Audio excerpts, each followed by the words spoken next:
Welcome everybody. It's Noilyn Mendoza, the host of Unlock Your Inner Creator. And it's been a really long hiatus. If you've been following this conversation series, you know the last time I did this was 2022, and it is the summer of 2024. So we're officially back and we're officially kicking off the 4th season of this series.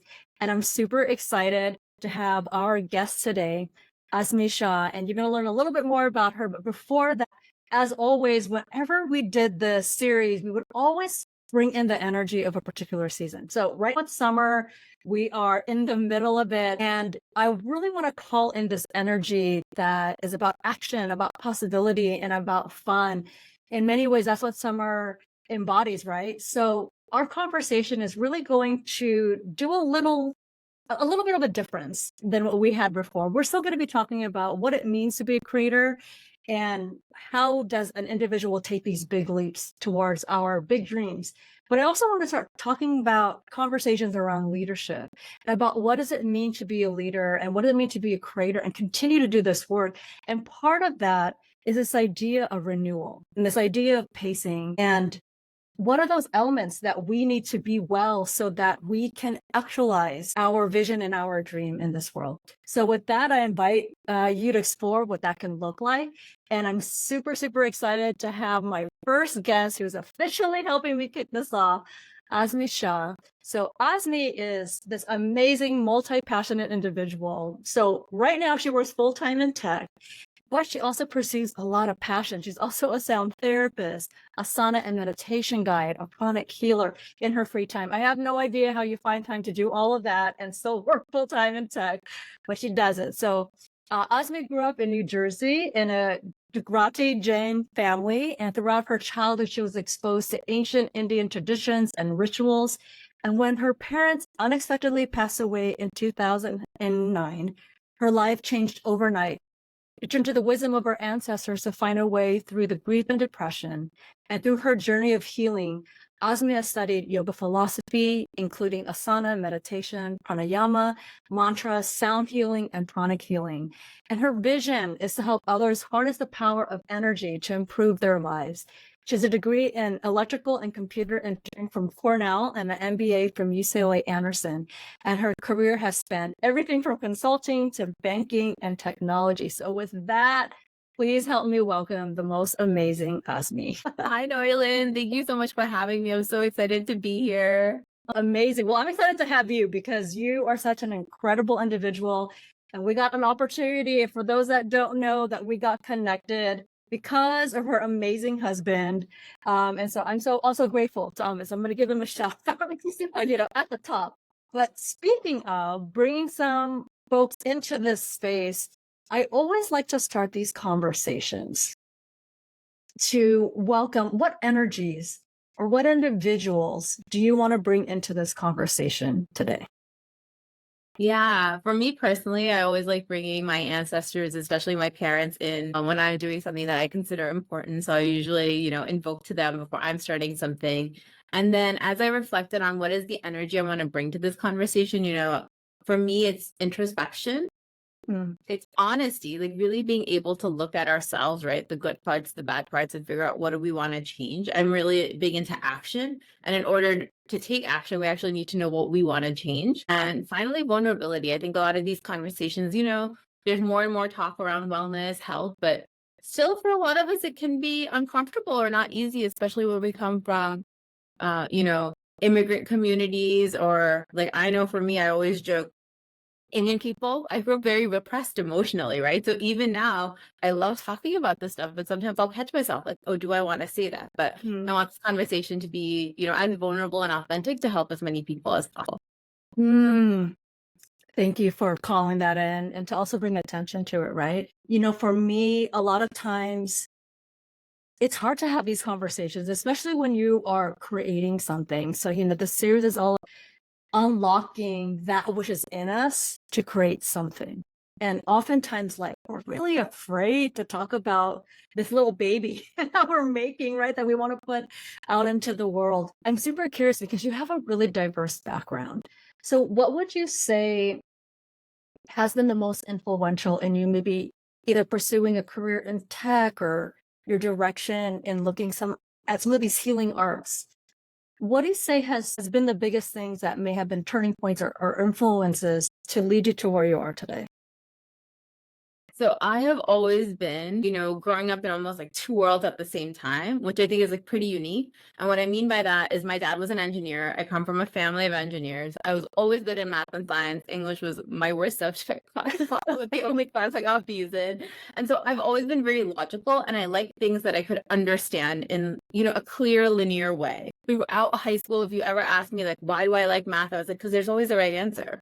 Get to college and suddenly you start studying advanced stuff, there's not always the right answer. And then especially when I got into studying to work, the right answer actually doesn't matter, right? Because you can't always implement what your model tells you, because you can't move 50 people from here to there, or hire 300 people one day and fire 200 people the next, right? So like that was kind of one aspect. And then the other was the spiritual side. So, as you mentioned, I grew up in a Gujarati Jain family, and my parents were both pretty religious and very spiritual. And so I always grew up with a lot of these ideas, and I always believed in something.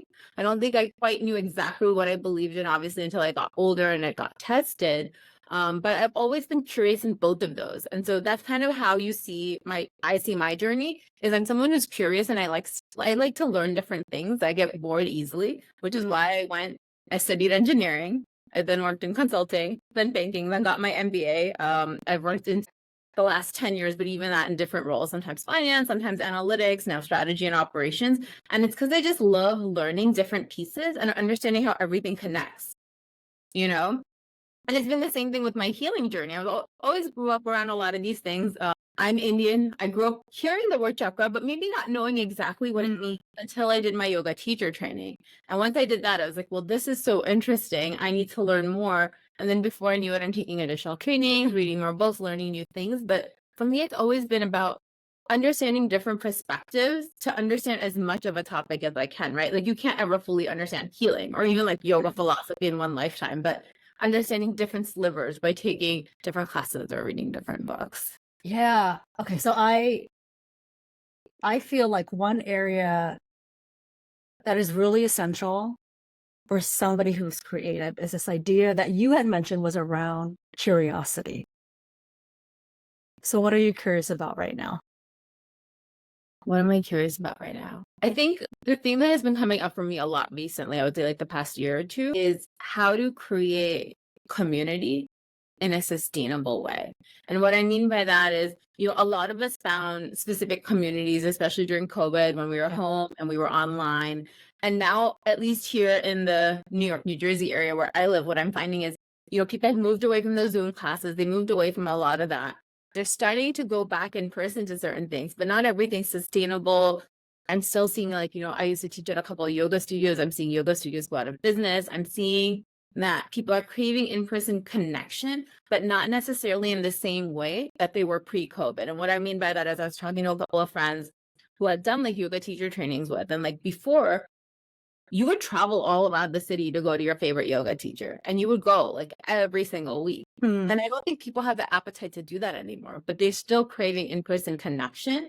And so what does it mean both to cultivate a community, but then also for us, those of us who want to have businesses in this space, how do we make it sustainable for us, right? Both in terms of energy, but then also realistically income. Yeah, I love the direction that this is going, right? Because you hear, at least in the spaces that I'm in, right? You're always hearing like collective care and this need for community. And you brought up a really interesting point, like we're about 4 years out since the beginning of the pandemic. And so a lot of things have shifted. And I just remember when we all were coming back right around 2021, 2022, people were a little bit scared to be in person. And it was super fascinating to watch because, like, as you said, like communities were built online. And there was something about like being in this little box that allowed you maybe to be seen a little bit in a different way. And because you don't have that proximity to physical contact, there was something there. But then as we're all kind of coming back together, like redefining that, why do you think maybe it's different now to be able to cultivate these, as you mentioned, like sustainable spaces of community? Like what do you think is maybe the challenge or the obstacle around really creating like these genuine connections there? What are the challenges and obstacles? That's such a good question. I think it's a few different things, at least Yeah. like coming to my mind, right? One is although we bounced back externally from COVID, right? Like most of us are going back to work, we're doing things in person, we're going on vacation. We still all have that experience, right? Mm. Of being isolated. I remember even just like a few months ago, as I started going back to the office more, I felt socially awkward in person. I felt like I Mm. forgot how to have small talk. And now I'm kind of getting back into it and getting back to somebody who like networked a lot during business school and could talk to everyone. But then, there was a period where I like completely stopped that. And even when I first started meeting friends after COVID, those in-person conversations were awkward. You didn't know what to say after 10 or 15 minutes, right? So I think some of that comfort level, it's not 100% back for everybody, depending on what their circumstances are. I think people are also more seeking in a different way, right? We have this one way of being. And now as we're in this like post-COVID world, I do think people are creating like genuine connection, not just knowing people, but like having meaningful conversations. I think people are much more interested in health, wellness, and spirituality than they were. Like, people were feeling, or maybe still are feeling burnt out, feeling tech fatigue, feeling a lot of different things. Like, I work at Google and I see people going back to being 100 miles an hour. So many people are like, wait, what about all those wellness programs we had like 2 years ago, right? Like, where did they go? It just switched so quickly back into go, go, go. Yeah. And it can be completely jarring for folks, especially if you don't have the community to kind of process this or the tools. And I would even say like for a lot of people, maybe it was during the pandemic where they had to really face their wellness, their health, right? You're almost forced into moments of self-reflection. Like, what am I doing? And then to come back, like you said, it could be very jarring, like all of a sudden to come back. And then you have these employers that are like, we're back and we're gonna be back at this space, but then there are folks that haven't fully metabolized or processed what happened, which I think actually is super interesting because you work in tech. And so there's like this piece of connection through technology, right? But then you're also a healer and so many healing arts, so many modalities. I'm curious, from that perspective, how has this desire for folks to want to heal, to want to be well, how do you think has it evolved, or is there like a stronger desire now? Are you seeing anything different, or is it the same? I'm seeing more of a desire now. I'm seeing more openness to exploring different modalities when I'm talking to coworkers. I'm seeing more interest in learning about spirituality, wondering kind of, what else is out there beyond a Yeah. physical material experience that we can like see and that's very tangible.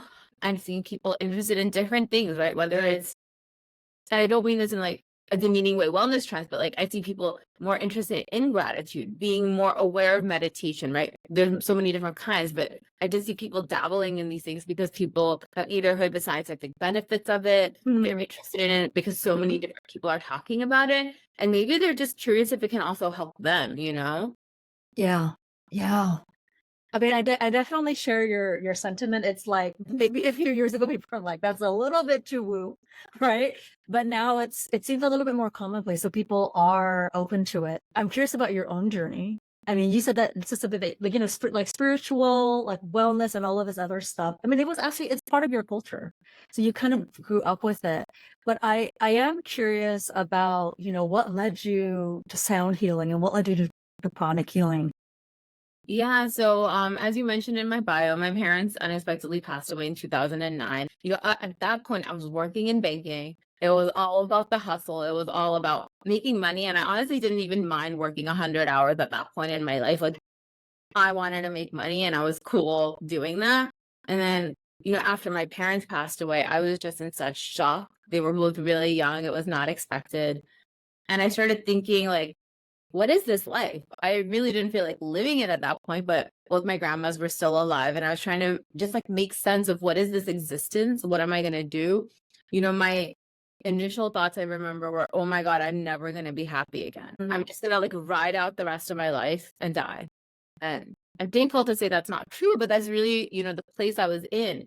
And it was a pretty dark place. And for a long time, I just thought, oh, this is my new state of being. I'm not depressed. I'm just accepted what's happened. And I'm really, really sad. And I'm never going to not be sad, And that was initially where I was. And then I could basically not sleep for an entire year, like a couple of hours a night, constant headache.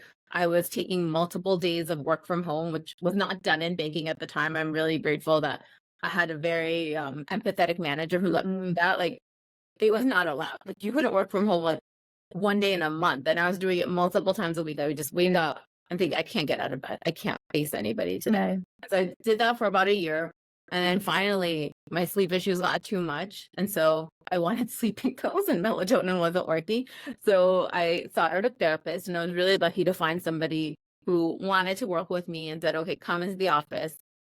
I'll consider giving you sleeping pills, but you have to come talk to me first, which was the best thing she could do. She then basically tricked me into therapy by telling me she only prescribed me anything if I would continue to see her, which really helped to help me get through a lot of that. And as I kind of got out of that fog, I wasn't just doing therapy. I'd found a book on mantras and I started reciting mantras all the time. It was just somewhere for me to place my mind where I didn't know what was going on. Wow. I didn't know exactly what was happening energetically, but I felt a lot of comfort. So I was just chanting constantly, I don't know how much you know about mantras, but there's like different kinds of practices you can do. You can either do a set number of repetitions for 40 days, which is considered one type of practice. You can also just recite silently constantly for 40 days. And so I prefer doing that. And so I'd pick a mantra and I would just be chanting it all the time. And slowly I felt a shift.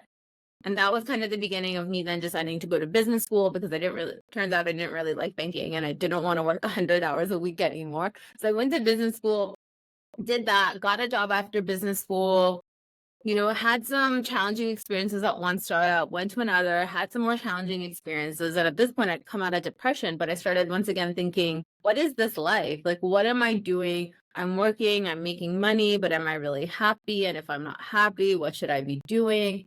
And then having also grown up with this like spiritual background, there's a really famous quote in the Bhagavad Gita that says, you do your action, but you don't expect the reward. And it's all about karma yoga and just being 100% aligned to action, but having no expectation or attachment. And I remember thinking, well, I'm working hard at work and nobody's noticing. And maybe that shouldn't bother me, but it is. Or I'm being treated badly due to unconscious bias and various other factors.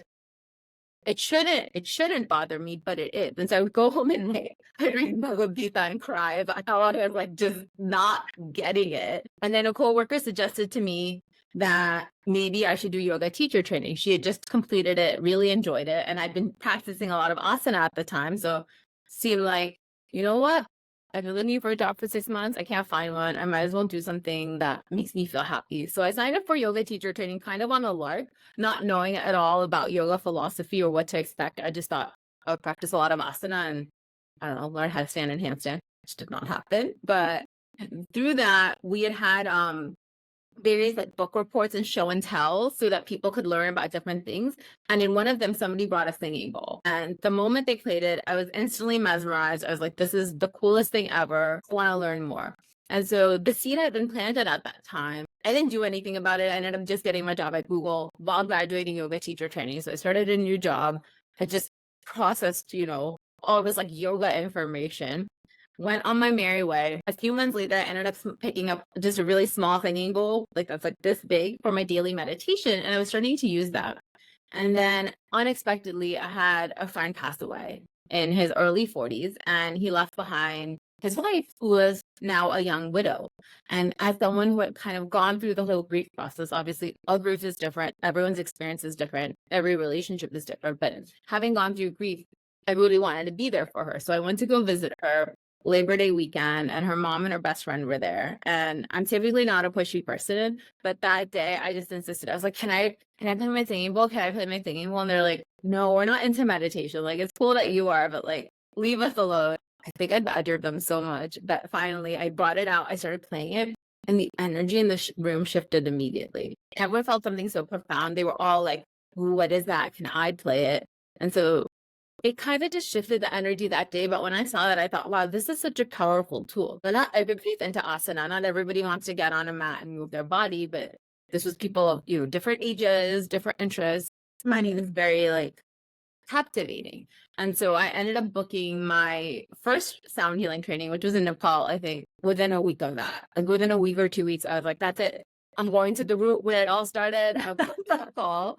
So I did my sound healing training there, and I've since then done multiple trainings in different instruments here in the US. And then I know I've been talking for a while, but long story short, in terms of healing, so that's how I got into yoga and sound healing. And now it was I had just done all this the past year. In 2018, I did my yoga teacher training. I did my first sound healing training. I had a relatively new job, so I had a lot going on. And I have a really good friend who's been in Pranic Healing for a while, Jenny Lai. She and I went to business school together. And I was going through a tough time and had been chanting all my mantras. I'd been doing sound healing on myself, and I was just not feeling better, Noilyn. Like I was, in the middle of work, going to the bathroom to cry, and like just not feeling great. So Jenny and I were talking one day, and she said, "Can I cut your cords for you? I think you might feel better." And I was like, "I don't know what that is, but yes, if you think you can make me feel better, just like do it." So we were on the phone. She cut my cords, and I immediately felt a difference. And I was like, wow, that is really cool. But still, I thought, I don't have time for any of your interests. That's really cool, but okay. And then, I don't know, a couple of months later, like, it's just still stuck in my head. And I was like, well, what is this pranic healing thing? Jenny, before that, had even shared Twin Hunts with me. And I did it once and it didn't resonate. And I was like, I don't know what is going on. Jenny, I'm never doing that meditation again. Which has turned out to be not true. But at the time, that was my response. And so I ended up taking my pranic healing classes, really not knowing what to expect. I took 3 weekends in a row. And I think at that time, it still didn't like really hit me how powerful pranic healing is. It was really during COVID that I started watching Master Code lectures. I first started with this full moon, then I got into Anchor the Light, and then as I started doing Twin Hearts consistently, I saw such a change in myself, more so than I had with even all these other tools that I was practicing. And then from there, I got into Arhatic Yoga, and I would say Arhatic Yoga actually renewed my interest in pranic healing even more, and I started practicing pranic healing more consistently since I took Arhatic Yoga. Yeah. Thank you so much for sharing the story. I mean, I always am curious for people who, come from kind of like the science, very logical background, and yet at the same time are open to something that is a little bit you can't explain. You have to actually like experience and feel in so many ways. And also what I received from your share was this openness to be kind of guided, even though you weren't exactly sure. First of all, I mean, like with like pranic healing and even with like, sound healing and all of that, and just let's give it a shot and let's see. Yeah. Right. I mean, even with therapy, right? Like, okay, I trust your therapist, but I do want these sleeping pills. But this idea to be open and to allow yourself to be guided because you just don't know. And I just think it's like really magical and beautiful because you were. And all of these things kind of unfolded. Yeah.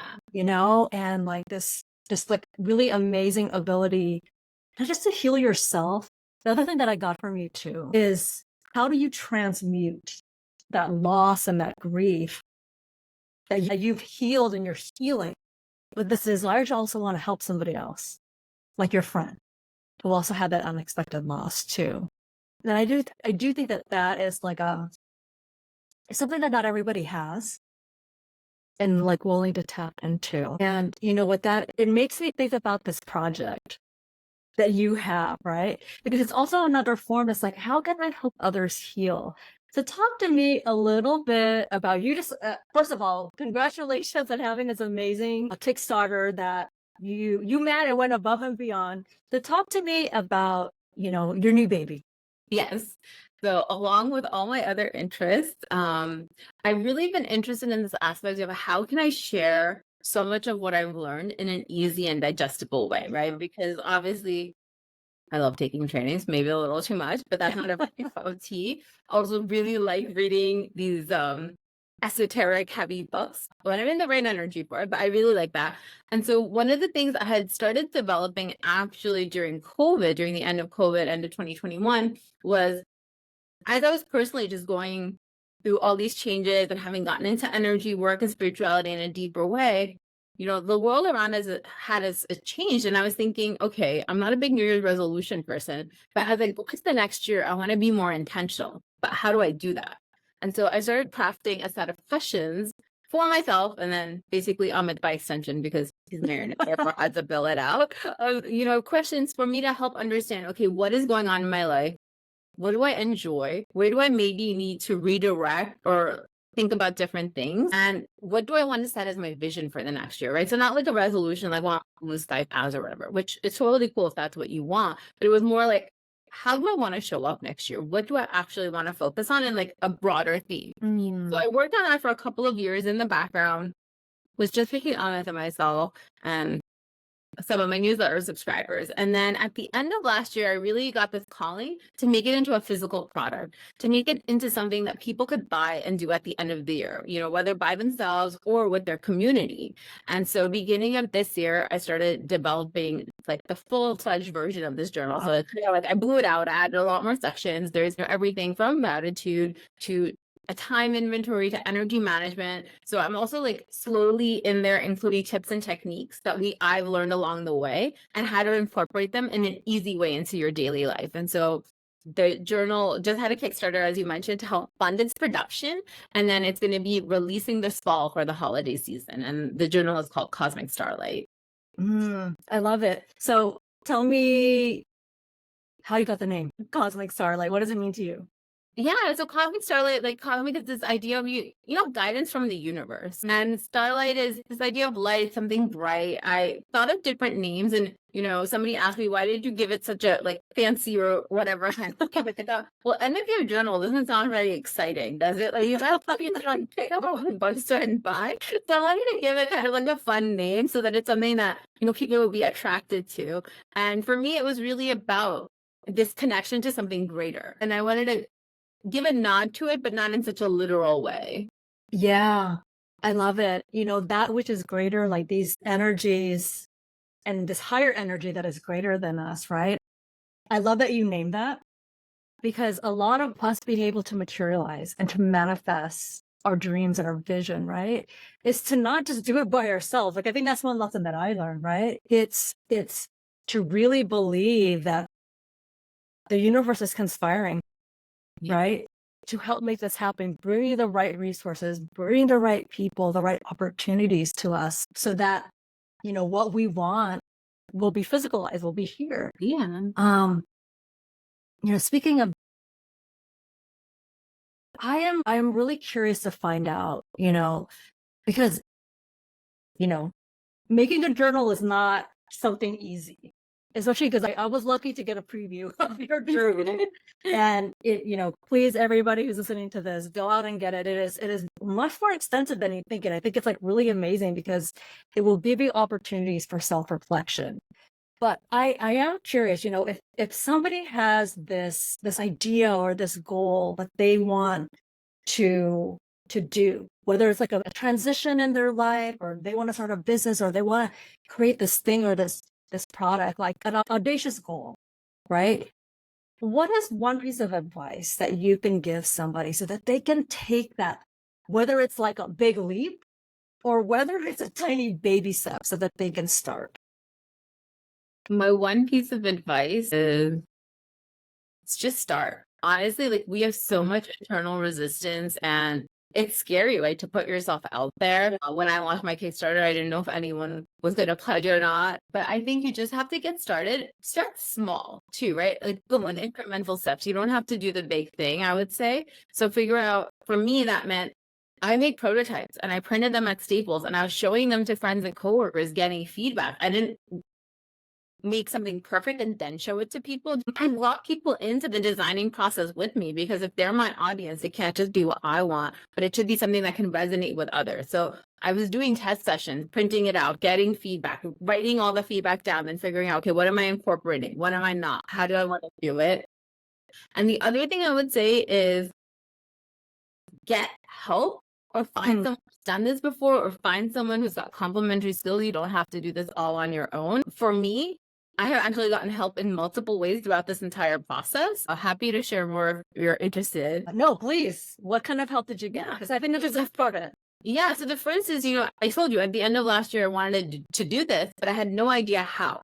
And I started doing research into Amazon KDP, which is direct print to publish, which means you don't have to have any inventory. Somebody just buys it, it'll get printed at that moment and then shipped to them. So that's a great way to start, right? Because it's really low cost. You don't need to have a lot of resources up front. But as I did research, it turned out to not be the right option for me in terms of what I was looking for. And so I started thinking, okay, I want to do it a different way, but I don't know how.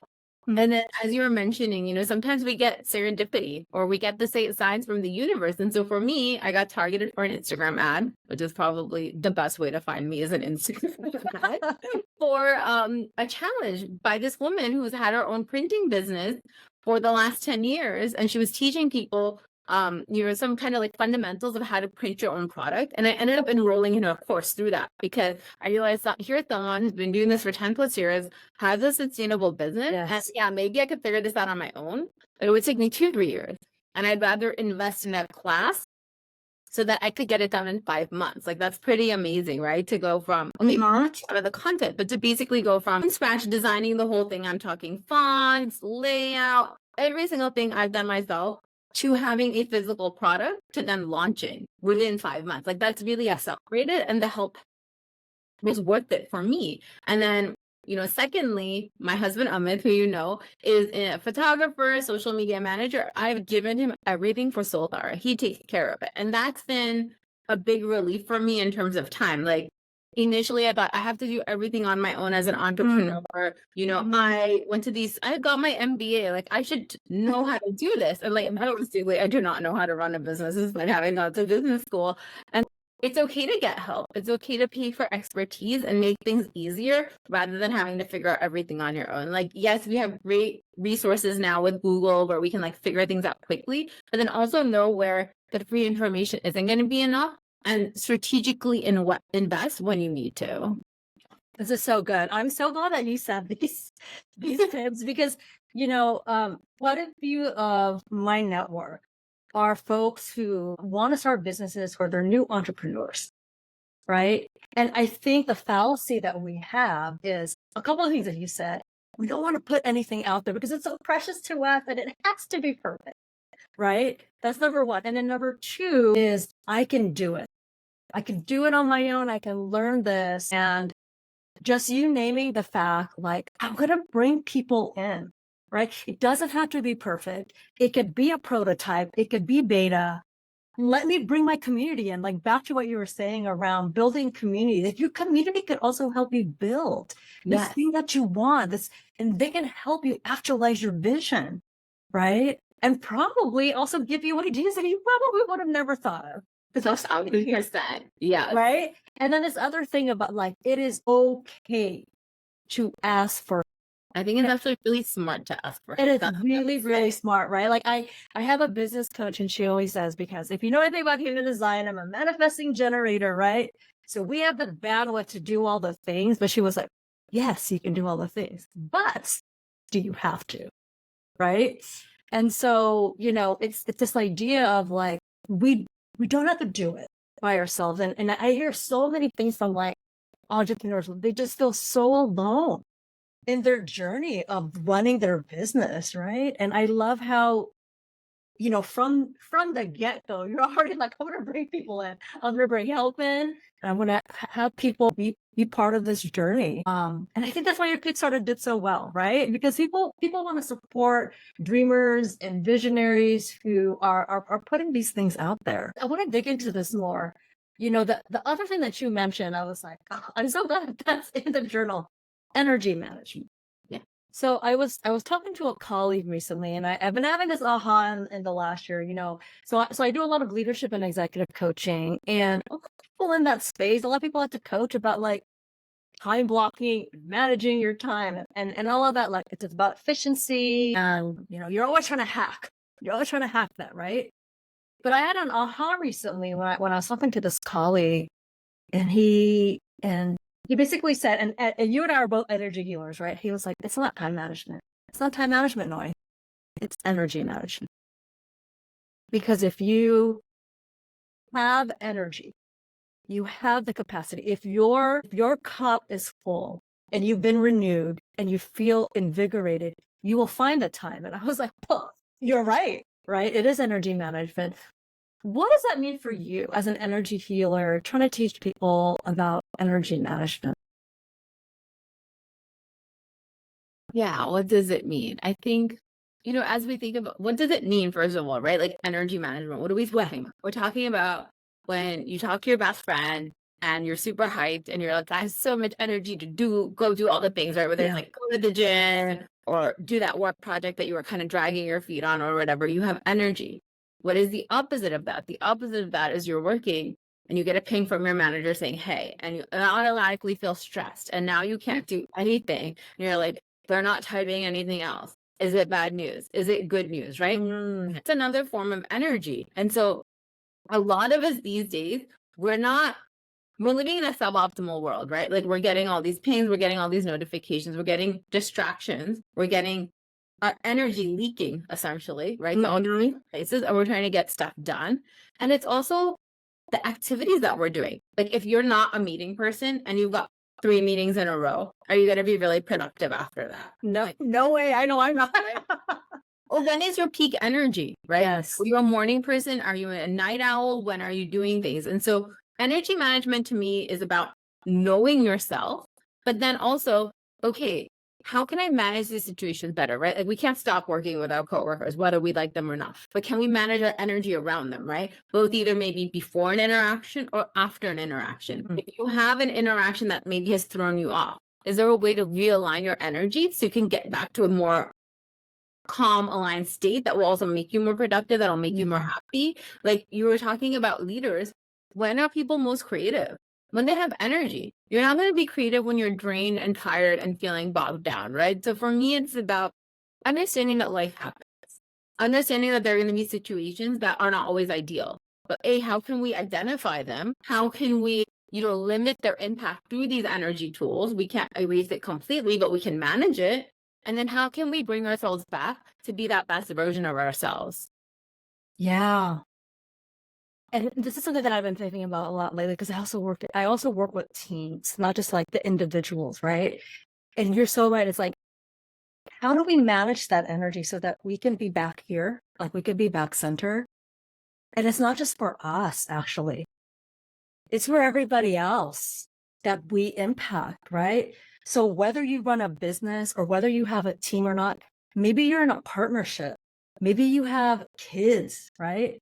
They are also receiving that level of energy. And I always just think about, wow, as a mom, are my kids receiving the depleted, exhausted version? Or are they receiving the version that is energized and is happy? Like it's just a different experience. And we know it intuitively, right? Like, why aren't we teaching energy management? We're teaching all of these other things, right? About how to hack our mind, how to hack like physical fitness, but why are we also not talking about energy? And I think it's a really critical part of not just leadership, but like running your business and just like being a person and being in relation with other people. I'm sure this topic is going to get trendy in the next, 10, 15 years as more people learn or discover energy and start seeing all the scientific research around it and realizing, okay, the biofield is real. We can measure these things. We can actually measure when someone is stressed, right? From a perspective, we can measure when they're happy. And we'll start seeing that energy work is not just woo-woo or out there, but it's actually very practical. It is. Absolutely. It is really practical. And it impacts so many aspects of our lives that we have to just be open to like understanding that. Oh, I love it. I love that we talk about energy in that way. I am curious around like the creativity piece, right? A lot of times I will talk to people, and so I specialize working with folks who midlife, right? And oftentimes I'll hear conversations around, I used to be really creative when I was younger, or like I would really love to reignite my imagination. And I feel like you creating Cosmic Starlight, if you go way back and like learning these different modalities, there is a part of like creativity and imagination of something different. What would you tell somebody who feels like they just like lost that creative spark that maybe that they had when they were younger. How would you say that they can unlock that or reignite it? Yeah, I think the first thing is to get out of your current routine or pattern, right? A lot of us are creatures of habit. We start doing the same thing again and again and again. And if you even study neurobiology, they'll tell you, you do the same thing again and again, you're going to start acting the same way. Your body's physiology is going to be the same. And so if you're kind of in a rut, you're not going to be creative, right? And so there's different ways to get out of this, right? One could be going and traveling somewhere. Yes. Experiencing something new, being in a different energy physically is going to put you in a different energy mentally. I think, explore healing modalities. Healing modalities can also shift your energy and shift where you are. For me personally, I told you, English was my worst subject. I was never somebody who thought of it as creative. And it's really been all of the healing work I've done on myself that made me be able to bring a journal out into the world. It's not something I would have imagined for myself 10, 15 years ago. And so I think energy healing is a way you could do it. And the other is like, go take a class, right? If traveling is not accessible, go take a class, whether it's an art class, a candle making class, maybe a dancing class. It doesn't even have to be the thing you were doing before, but just go and move and be curiously uncomfortable, right? That's going to spark creativity. So a lot of the things that you said too, they're very embodied, right? Energy healing is like you have to feel it. Taking a class is like experiential, move your body. I think there's something about like you physically have to get out of that comfort zone that you're in. Oh my goodness. I'm thinking of a question around like the spiritual wellness piece, because that's really for me like what Cosmic Starlight is. It's maybe for many people who will pick up that journal, it will be their like first entry point to looking deeper. What would you say are your spiritual wellness practices for yourself that keeps you going, that keeps you motivated to want to do this work, to put this stuff out there? Yeah, I have many, which is no surprise. Yes. But I have mantras that I chant daily, play some sort of sound healing instrument daily, often doing meditation on Twin Hearts, which if you have not checked it out, please go do so. It can change your life. And then I'm also doing pranic healing on myself, usually multiple times a week. Just to name a few. And then I've got like classes that I like to take, books that I like to read. So I'm someone who I think over time has shifted more and more into the spiritual realm. So it is taking up a lot of my time. Like you might be listening to this going, oh my God, what is this lady doing? It's not how it started. It started literally with a 5-minute morning practice when I'd done yoga teacher training where I was doing some eye exercises and some pranayama. Then from there, added in some mantras. A lot of this is slowly built over time. And then you're listening to this and you're in the beginning thinking, oh my God, that's too much. Pick one thing that you like, right? Whether that is daily journaling, whether that is a mantra that you want to chant every day, whether that is a meditation you want to do every day. It doesn't have to be this big, long thing. It is for me now because my life is orienting in a different direction and I'm consciously choosing to spend time doing this, but it doesn't have to be so big. Yeah, I love that. Even in like starting something, right? Small is all. Just start with one thing that you can incorporate. And as you said, it's kind of building habits. So my next question is around legacy, because I feel like a lot of creators, they're leaving something, right? They're birthing this baby that they've created, but there's something that they also want to leave. So what kind of legacy do you want to leave through your work, whether it's Cosmic Starlight or the healing that you do or the people that you touch? What is something that you think is important for you to leave? I would say my message that I hope that people take away is healing is for everyone and we can all change our lives. If all of us at some point in our life are going to be in a place that we don't like. And when we're there and we're in the middle of it, it's going to feel hard. It's going to feel impossible. It's going to feel like, okay, this is it. But my message is, no, this is not it. Like, yes, it's really hard. Yes, it's really challenging, but there is a different path, the future available. It is going to take some time. It is going to take some effort, but it is 100% available to you. That's beautiful. I love it. Okay, so my last question for you. The series is called Unlock Your Inner Creator. What do you think for you personally, what does it mean to be a creator?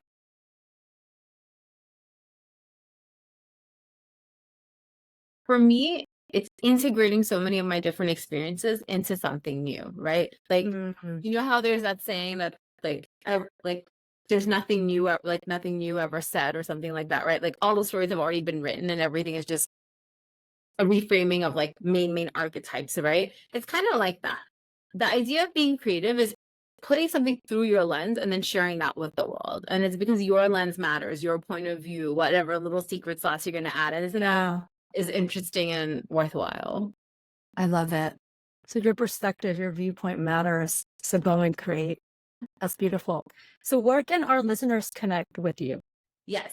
I have got a website, I have got an Instagram, I have got a YouTube channel where I put new moon, full moon, and sun sign sound bats, all with my name, Asmi Shah. You will need underscores on Instagram and YouTube, but it's www.asmishah.com. And I've just launched my company Soul Tara, which is going to be bringing cosmic starlight. So please check out soultara.co. Website is coming. So if you go right now, there won't be anything there, but there will be soon. And we're also on Instagram where and YouTube where we're highlighting different aspects of the journal and sharing more about it so that people can learn more. I love it. So I am so thrilled that you were my first person to help re-kick this whole series off, and I just really enjoyed this conversation. I felt like we talked about a lot of stuff, right? We talked about loss and coming out on the other side. We talked about self-healing and what does that mean, and we've even talked about creativity and how to even start. So I'm just so grateful for this conversation, and I'm sure that the folks that are listening are going to get a lot of takeaways from this so that they can also start their own healing journey and their own creativity journey. So with that, I just wanted to thank everybody for tuning in, and you will hear more from us very soon as we bring on more creators. Thanks so much. Thank you so much for having me, Noilyn. This has been amazing. Awesome. Thanks for listening to this episode on the Unlock Your Inner Creator podcast. If you enjoyed this conversation and would like to help support this interview series, please make sure to subscribe and tune in to the next episode and share it with others. And remember, dream big, dream bold, and take brave steps. I'll see you next time.